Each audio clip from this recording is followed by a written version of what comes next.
Bonjour à tous. Normalement, nous sommes en direct maintenant. Bonjour à Bonjour à tous. tous. Vous êtes déjà une cinquantaine de connectés. On va attendre juste une minute ou deux les éventuels derniers retardataires. On a encore une vingtaine d'inscrits qui sont là. Bonjour à tous. Je vois pas mal de Bonjour l'équipe William. ICC Finance, Courtéa. Bonjour Aurélie. Bonjour à tous. Bonjour Laurent. Voilà. Alors, on va dire bonjour à tout le monde. Peut-être pas tout le monde, ça va faire 70. Bonjour Rémi, Antoine, Ça Cyril, fait du monde. Hugo. Ça va trop vite. Bonjour à tous. Ce sera plus simple. Allez, ouais, il reste encore un petit peu. On va attendre encore une minute, je pense. Ouais, on va commencer à 32. On entamera.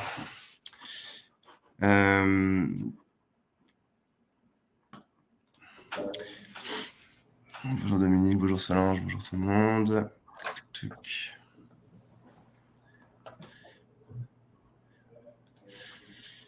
En attendant, pour ceux dont la majorité l'ont vu, vous avez un chat qui va être utilisé en bas.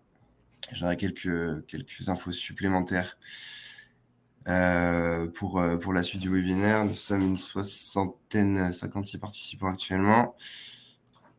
Hop. Allez, il est 32, on va entamer. Donc, merci à tous d'être présents aujourd'hui pour ce webinaire qui va traiter principalement du calcul d'enveloppe présenté par Alexandra. Donc, moi, je suis pour ma part Anthony Marchand, on est cofondateur aussi d'Actelo, et c'est moi, a priori, en grande partie, qui vous ai invité à organiser ce webinaire. Donc, merci à tous de votre participation. Pour la suite du webinaire, vous avez donc le chat, beaucoup d'entre vous l'ont vu, excusez-moi. Vous aurez une autre partie juste à côté, en bas à droite de votre écran, qui s'appelle la partie questions, qui vous permet tout au long du webinaire d'écrire vos questions qui concernent le contenu ou une question globale sur Actelo et les fonctionnalités. Donc, n'hésitez pas à vous en servir. Nous les prendrons en fin de webinaire, toutes une par une, pour y répondre. Vous avez également le chat, mais qui propose une version un petit peu moins structurée pour ce cadre-là. Je vais maintenant vous passer notre présentation en grand. Est-ce que vous pourriez me confirmer dans le chat, s'il vous plaît, que tout le monde voit bien cette présentation? Donc, comment calculer une capacité d'emprunt en 3 minutes? C'est super. Si c'est pas le cas, ça peut arriver de temps en temps que l'outil ait des petits loupés. N'hésitez pas à actualiser votre page si vous voyez pas la présentation ou si vous avez un chargement qui reste un peu long. Une actualisation de page, normalement, résout le problème. Donc, merci à tous d'être si nombreux. On va entamer. Et notamment, on l'a vu, un de nos derniers clients, l'équipe ICC Finance, qui est venu vraiment représenter l'équipe aujourd'hui, puisqu'ils sont, je crois, plus d'une vingtaine. Donc, merci à eux. Pour la suite, voici le plan que je vais laisser maintenant la main à Alexandra, qui va prendre la suite. Oui, alors déjà, moi, tous mes voeux pour cette année 2023. On va souhaiter que 2023 soit une année qui verra un petit peu d'accalmie dans le métier et un retour un peu à la normale au niveau de l'accès au crédit. C'est ce qu'on peut souhaiter. Donc, on va revoir donc, le thème du webinaire, donc comment calculer une capacité d'emprunt. Donc, pour le dérouler, dans un premier temps, je vais déjà me présenter rapidement ainsi qu'Actelo. Ensuite, on fera un bref rappel des règles d'endettement et on verra les éléments qui vont pouvoir nous aider à déterminer un budget client. Et enfin, on mettra en pratique sur Actelo 2 cas différents. Un qui va partir du taux d'endettement qui est souhaité, maximum à 35%, et un second cas où on partira d'une mensualité souhaitée. Ça vous permettra de voir un petit peu la différence entre les deux. Et on terminera, comme l'a dit Anthony, par une petite partie questions-réponses. Voilà. Donc, on va débuter le webinaire. Alors déjà, je me présente. Moi, je suis Alexandra Pouplin. Je suis courtier dans le financement immobilier depuis un petit peu plus de 20 ans. Je suis également cofondatrice du logiciel Actelo. Donc, Actelo, c'est un logiciel, pour ceux qui ne le connaissent pas, qui est spécialisé pour les professionnels du financement et qui permet de gérer une demande de prêt particulier ou pro de A à Z et de suivre son activité et ainsi aborder le métier de courtier de façon plus ludique et plus innovante. Mais on va le voir pendant les cas pratiques. Voilà, donc elle ne fait pas son âge. Merci Anthony. Petite surprise. Allez, donc on va démarrer sur le taux d'endettement. Donc, rappel rapide, le taux d'endettement, on était anciennement à 33%, ça a été rehaussé il y a quelques années, bientôt 2 ans, là, par le Haut Conseil à la stabilité financière. Il a été ramené donc à 35%. Avec des règles qui sont un peu plus strictes qu'avant, notamment pour les investisseurs et le fait qu'on n'a plus de différentiel foncier. Donc les 35% correspondent à effectivement tout crédit confondu, donc les actuels ou les futurs, on ne peut pas dépasser 35% d'endettement par rapport aux revenus. Donc ça, c'est la règle de base qui va nous servir pour définir le calcul d'enveloppe également. Les paramètres. Alors, vous avez, vous, des clients qui vous sollicitent régulièrement pour des projets précis, parce qu'ils ont signé un sous-seing privé ou qu'ils ont un projet en cours, mais vous rencontrez aussi fréquemment des prospects qui ont besoin de définir leur enveloppe budgétaire. Alors, par enveloppe budgétaire, on va sous-entendre le montant maximal de l'achat auquel ils peuvent se permettre d'envisager par rapport à leur situation. Et les éléments qui vont nous permettre de définir ce budget vont être assez nombreux, mais notamment les revenus et les charges. Donc, dans les revenus, on va bien sûr prendre les revenus d'activité, les revenus pro, mais ça peut être également les revenus fonciers. Et dans les charges, on va prendre donc tous les crédits en cours, crédit IMO, crédit conso, véhicule, éventuellement les loyers. Voilà. Donc l'idée, c'est de prendre en compte ces revenus et ces charges, et qui vont être associés à d'autres éléments, comme l'apport, la typologie de projet, la durée, le taux, le type de prêt, s'il y a prêt à taux zéro ou pas, garantie et assurance. Et c'est l'ensemble de tous ces éléments qui vont nous permettre de définir une mensualité qui ensuite nous permettra de définir un montant d'acquisition une fois, donc apport et frais pris en compte. Donc, l'idée vraiment par le calcul d'enveloppe, c'est de pouvoir, vous avez des clients qui viennent vous voir et qui ont une envie d'accession à la propriété. L'idée là, c'est vraiment via le calcul de budget, c'est de les passer en phase de recherche active et de les faire passer de prospect à client, tout simplement. Voilà, donc on va passer au cas pratique. Alors avant de lire le cas pratique, le titre du webinaire, c'est comment déterminer une capacité d'emprunt en 3 minutes. Alors, je vais quand même prendre le temps, puisqu'il va y avoir un petit peu de saisie, de vous expliquer au fur et à mesure la saisie que je vais vous faire sur Actello. Il faut savoir que nous, on s'est timé plusieurs fois pour voir en combien de temps on pouvait faire un calcul d'enveloppe. Alors, 3 minutes, c'est vraiment le cas le plus long quand vous êtes sur un couple avec du patrimoine. Si vous êtes sur une personne seule, sans forcément de patrimoine, on va dire qu'en 1 minute, c'est réalisé. Et chez Actello, on a aussi la possibilité d'ouvrir un espace client où le client a désormais la possibilité de pré-rentrer ses informations. Donc, on n'est même plus sur 1 minute, mais quasiment 30 secondes. Donc, ça va aller vite. Mais là, je vais pas me restreindre par rapport au temps. Je vais quand même vous expliquer au fur et à mesure, mais normalement, on devrait rester aux alentours de ces 3 minutes, même avec les explications. Donc, Anthony lancera un timer quand on va démarrer pour voir un petit peu ce que ça peut donner en termes de temps, mais on devrait être aux alentours de ces 3 minutes. Donc, pour le cas 1, on part sur une personne seule, un emprunteur seul, qui vient vous voir et qui souhaite acheter sa résidence principale et qui aimerait savoir combien il peut emprunter. Donc, vous avez les informations en dessous. Donc, c'est un emprunteur de 25 ans qui souhaite faire un projet d'achat dans l'ancien. Il est fonctionnaire de police, locataire. Il veut acheter sa résidence principale et il a un crédit en cours, 20 000 € d'apport, et il veut maximiser son budget. Donc, on va passer côté Actello. Voilà, j'espère que tout le monde voit. Et je vais demander à Anthony de lancer le petit timer. Allez. Donc, on part sur Monsieur Dupont. Alors, vous allez voir qu'il n'y a pas énormément d'informations à rentrer. C'est l'objectif, c'est d'aller le plus vite possible au niveau de la capacité d'emprunt. Donc, je ne vais pas rajouter de nouvel intervenant. Document d'entrée en relation, tout est automatisé sur Actello. Là, l'idée, c'est vraiment d'aller à l'essentiel. Donc, on a dit qu'il était locataire, 500 € de loyer. Je la petite case non pris en compte dans l'endettement puisqu'il achète sa résidence principale. Je passe sur cette situation de famille, donc il est célibataire. Vous voyez, on joue avec les onglets, c'est juste des champs où on rajoute. On va aller dans les petits menus déroulants pour choisir sa profession. Donc, il est fonctionnaire titulaire. Donc, inspecteur de police, il a 3 240 € de revenus. J'ajoute tout simplement. On a indiqué qu'il avait un crédit à la consommation, donc on va rajouter un crédit voiture. Donc pareil, toujours les menus déroulants.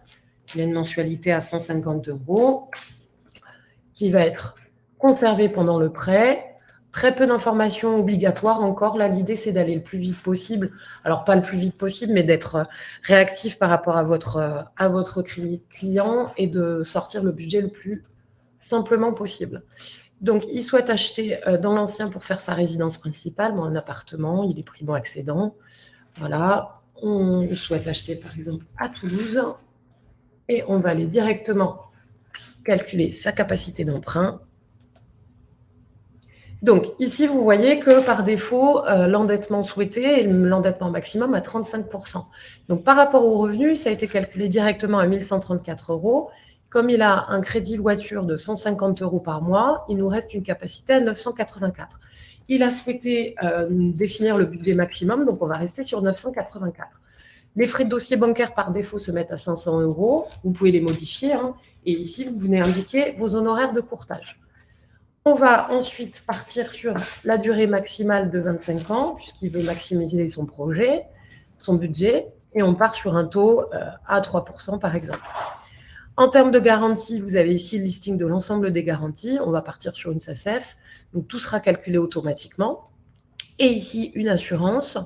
Donc, on va rajouter par exemple une délégation externe à 100%. Et compte tenu de son âge, 25 ans, on va partir sur une estimation à 0,10. Et on lance le calcul de la capacité d'emprunt. Vous voyez qu'en termes de timing, il me reste 20 secondes. J'ai pris mon temps, donc c'est assez rapide.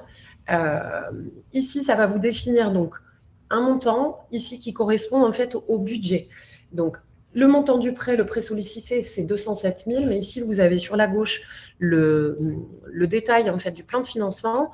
Donc, l'idée pour définir un budget, c'est que les clients, ils ne veulent pas forcément connaître le montant du financement, ils veulent connaître sur quel montant ils peuvent partir d'acquisition. Donc là, en l'occurrence, on a 20 000 € d'apport qui servent à payer quasiment l'ensemble des frais. Donc, votre client, il peut partir sur une enveloppe à 206 343 pour son projet de résidence principale. Vous voyez qu'on est bien sur une mensualité à 984 €, qui correspond à un endettement à 35%. Donc, on est bien sur ce que le client souhaitait en enveloppe maximale, pas de prêt à taux zéro par rapport à la typologie de projet. Voilà, vous pouvez se transformer en proposition ce calcul d'enveloppe, mais on va le voir dans le deuxième cas. Alexandra, on nous fait remarquer que tu as oublié l'assurance est restée à 0%, je crois. Alors, on va retourner dessus. Enfin. Alors, on va remettre 0,10. Et là, je suis passée en proposition. Voilà. Alors, on va recommencer du coup. Là, je l'avais transformé en proposition. Donc, on va recommencer ici. On va ajouter une capacité d'emprunt. Je vais vous le refaire rapidement. Du coup, hop. Donc, on repart sur 25 ans. Hop.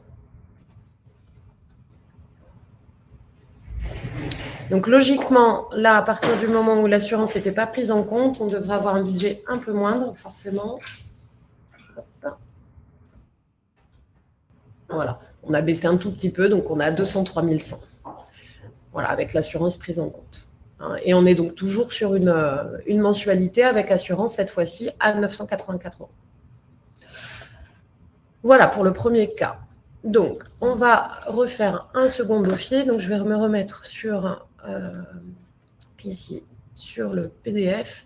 Donc, le deuxième cas, on va partir cette fois sur un couple qui vient nous rencontrer parce qu'il souhaite acheter une maison sur plan via un promoteur. Il souhaiterait faire une simulation.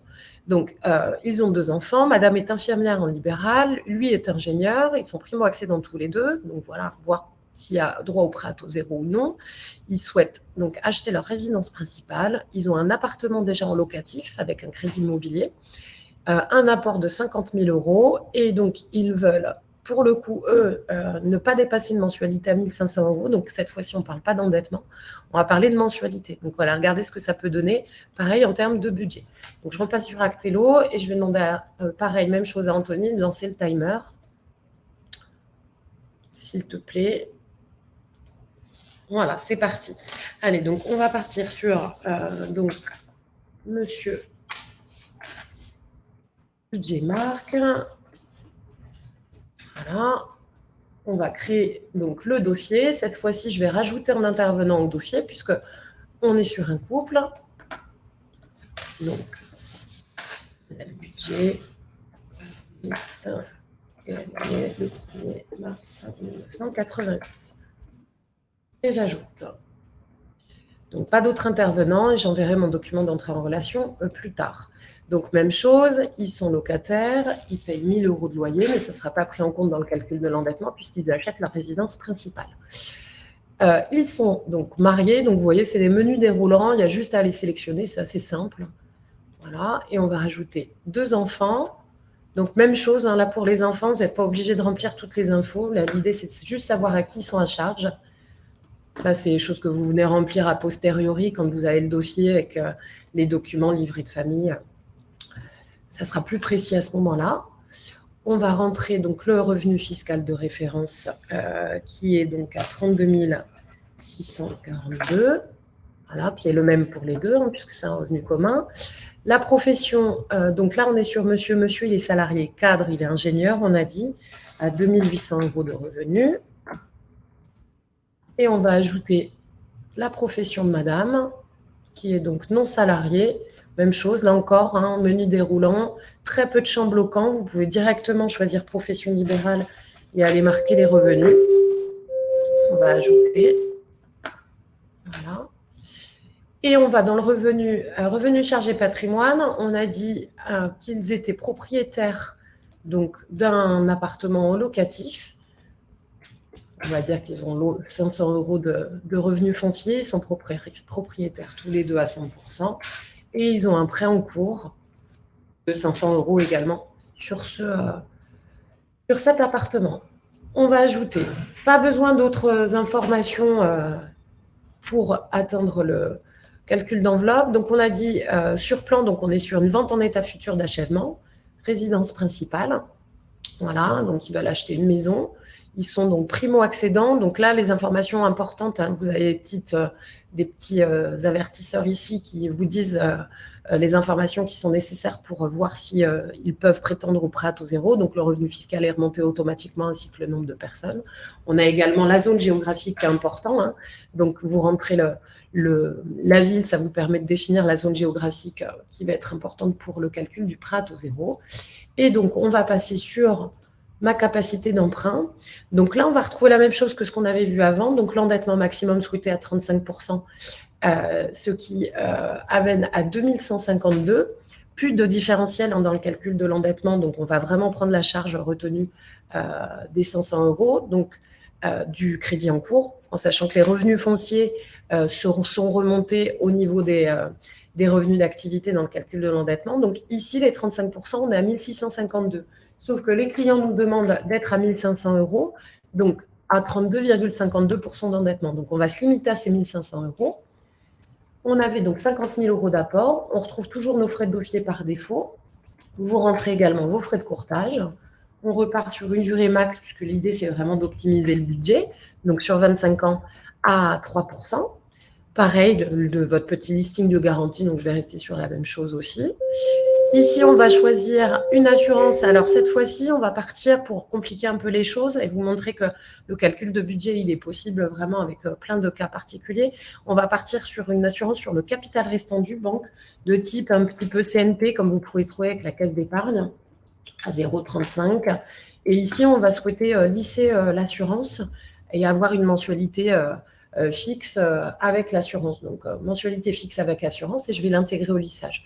Je vais faire la même chose pour madame, une assurance sur le capital restant dû. Donc, ça va être pris en compte dans le calcul également du budget. Et je vais calculer ma capacité d'emprunt. Voilà, donc j'ai un petit peu dépassé les 3 minutes, mais pas de beaucoup. J'ai pris le temps pour vous expliquer. Donc là, vous voyez que là, on a droit, les clients sont éligibles au prêt à taux zéro. Donc, ça nous a indiqué le montant direct du prêt à taux zéro. Si vous avez un différé, par défaut, de toute façon, ça va vous lisser en fait le prêt principal, enfin le prêt à taux zéro avec le prêt principal, vraiment pour optimiser le budget. Donc, on est ici sur un budget, sur un prêt de 332 000. Donc, comme on a 50 000 € d'apport, les clients peuvent se permettre une acquisition à 368 000 € sur 25 ans. Donc, vous voyez qu'on respecte bien leur mensualité assurance comprise à 1 500 € avec un endettement à 32,52%. Donc là, on va aller un petit peu plus loin. On va transformer ce calcul d'enveloppe en proposition. Donc, on va retrouver, donc là, on arrive sur le visuel Actello de la proposition, donc avec le prix d'acquisition à 368 000, l'apport qu'on retrouve ici, les frais de notaire qui ont été calculés automatiquement et qui permettent de définir l'enveloppe, frais de dossier aussi qui remontent et les frais de courtage. Ici, vous pouvez éventuellement juste venir ajouter les contreparties. On va retrouver nos deux prêts, donc le prêt principal qui est sur 25 ans à 3%, le prêt à taux zéro avec sa durée de remboursement qui est automatisée et qui a été intégrée au listage, vous voyez. La répartition des garanties, donc la SACEF en fonction des prêts. Ici, si vous aviez un différé, on va le retrouver ici, vous pouvez le mettre en place. On est parti sur une assurance sur le capital restant dû à 100% pour chacun, donc ici, on va retrouver les informations. Et ici, on va générer le plan de financement. Juste pour aller vous montrer qu'ici, on voit bien que tout a été lissé, que ce soit l'assurance ou le prêt à taux zéro. Donc, ici, pour vous montrer rapidement que si on valide le plan de financement, donc très rapidement, puisqu'on a mis à peine 3 minutes pour réaliser le calcul d'enveloppe, on va pouvoir transformer, donc on a transformé en proposition et vous avez directement le PDF ici avec votre budget qui a été transformé en proposition et que vous pouvez donc directement faire parvenir à vos clients par mail, puisque sur Actello, on a tous les mails qui sont automatisés également. Donc, vous voyez que très, très rapidement, on peut envoyer la proposition aux clients. Autre chose aussi pour vous montrer, ça aussi, je fais une petite aparté, mais les pièces à fournir par rapport à ce que vous avez rentré, c'est également automatisé. Donc, si vous ouvrez un espace client que vous souhaitez l'envoyer, on avait donc un client qui était en CDI ingénieur et madame qui était en profession libérale. Donc, vous voyez qu'en fonction de tous les éléments qui ont été rentrés, la liste des pièces est automatisée. Voilà, pour vous montrer un petit peu ce que ça peut donner. En termes de timing, l'idée, c'était qu'on s'était donné une petite demi-heure pour ce webinaire, puisque voilà, l'idée, c'est que ça soit rapide et efficace. Donc, on a fait le tour des cas pratiques. Je vous propose qu'on voit si vous avez des questions par rapport à ce qu'on a vu ensemble. Anthony, je ne sais pas s'il y a des questions.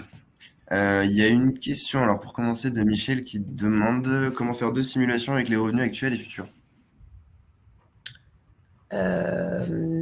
Actuel et futur. Alors, la simulation. Alors, si vous avez des revenus futurs au niveau du projet, par exemple, vous pouvez faire directement dans le projet. Ici, on va partir ici. Si par exemple, il y a du locatif, si je pars ici, on va avoir le revenu futur qui va se trouver ici. Donc, on peut très bien partir sur un calcul de budget s'il y a du locatif avec ici. Voilà, le revenu futur. Sinon, vous avez la possibilité, alors si vraiment vous voulez faire 2 simulations avec des revenus différents ou même un projet différent, c'est très simple sur Actello en fait. Ici, quand vous êtes sur votre tableau de gestion avec vos dossiers, il vous suffit simplement de venir dupliquer ici le dossier et vous refaites un calcul d'enveloppe en modifiant tous les éléments. Ça vous permet de conserver les 2 dossiers avec les 2 projets différents et de modifier les éléments sur l'un et sur l'autre. Voilà. Sinon, si vous avez des revenus futurs sur la typologie de projet, si on a un usage locatif, vous pouvez très bien les mettre. Voilà, j'espère que ça répond à la question qui a été posée. Il y avait une remarque de Jimmy concernant l'apparition des revenus locatifs considérés sur la proposition. Oui. Sur la proposition, les revenus locatifs considérés ainsi que les charges persistantes ne figuraient pas. Alors, je vais reprendre la question. Hop. Elle est dans le chat directement. Elle est dans le chat directement.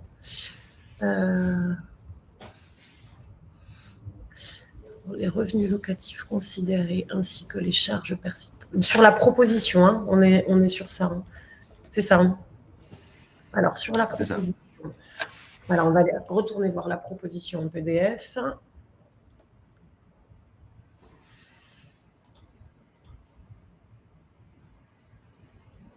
Alors, les revenus locatifs considérés, les charges persistantes.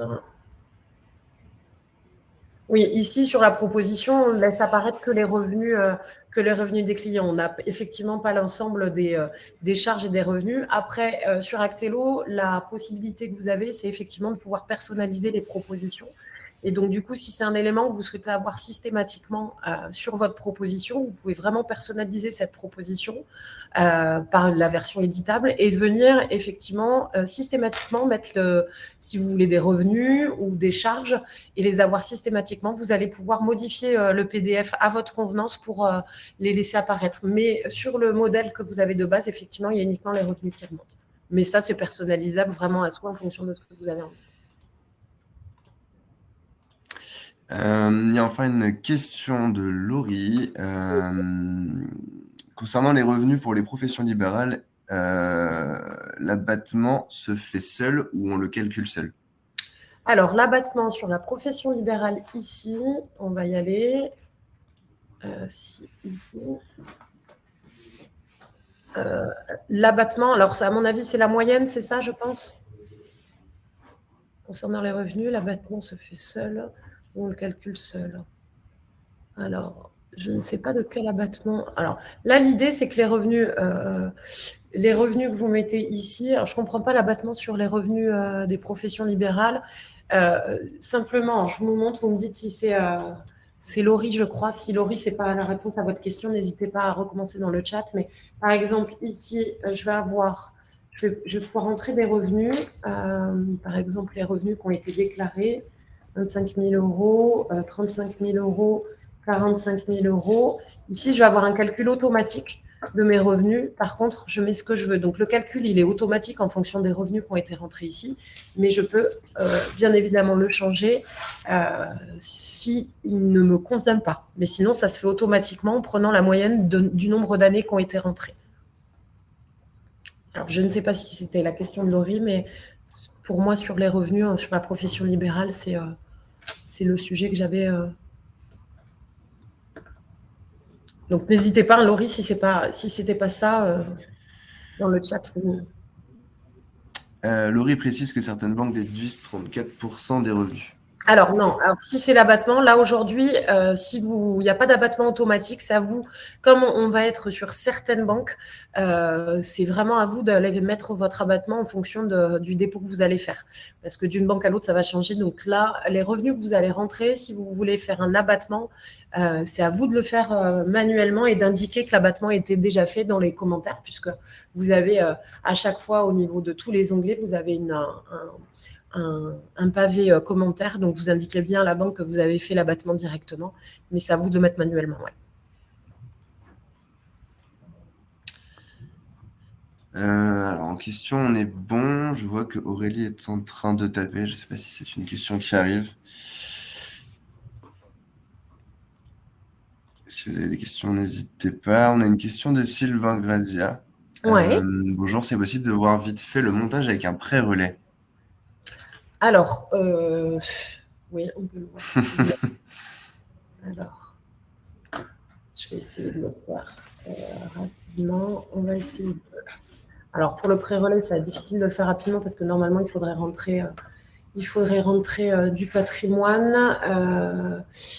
Peut-être qu'on pourrait... Alors, par contre, oui, Sylvain, je pense qu'on pourrait... Anthony, ça peut être intéressant de se noter de faire un prochain webinaire sur le pré-relais parce qu'on a eu beaucoup de questions sur le pré-relais et je pense qu'on va clôturer ce on s'était donné une demi-heure et qu'on arrive à 10h50. Ouais. Donc, Sylvain, on le retient. L'idée, c'est qu'on puisse faire... Je vois que Sylvain me dit la colle. Non, pas du tout la colle. Merci, Sylvain. Non, mais par contre, c'est un bon sujet de webinaire. L'idée, c'est qu'on puisse faire ce type de format de webinaire assez régulièrement. Si ça vous a plu, je veux bien vos petits commentaires dans le chat. Si ce type de webinaire vous plaît, c'est assez rapide. L'idée, c'est vraiment de ne pas vous prendre énormément de temps, mais d'être efficace et de vraiment choisir des thèmes qui pourraient être intéressants. Donc, on peut, le prochain webinaire, je pense qu'on le fera sur l'espace client, mais on va se noter que ça pourrait être bien de vous faire un webinaire sur le pré-relais. Je vois qu'il y en a, a priori, il y en a plusieurs qui seraient partants, donc on va se le noter comme sujet de webinaire. Et Sylvain, promis, on regardera ce qu'on peut faire en calcul d'enveloppe sur un pré-relais. Voilà, je pense qu'on va pouvoir clôturer On le va webinaire. clôturer, ouais, on est à l'heure. Merci à tous d'avoir participé. On vous tient au courant pour un prochain webinaire concernant donc, le pré-relais. C'est une bonne idée. Merci Sylvain pour cette suggestion. Pour ceux parmi vous qui ne seraient pas clients et qui souhaiteraient tester Actelo, sachez qu'à la fin, donc à la clôture du webinaire, vous serez redirigé vers notre site internet sur lequel vous pourrez, si vous le souhaitez, vous lancer un espace pour tester par vous-même Actelo gratuitement. Voilà, merci à tous et bonne journée. Merci à tous, À bonne bientôt, au journée. revoir. Au revoir.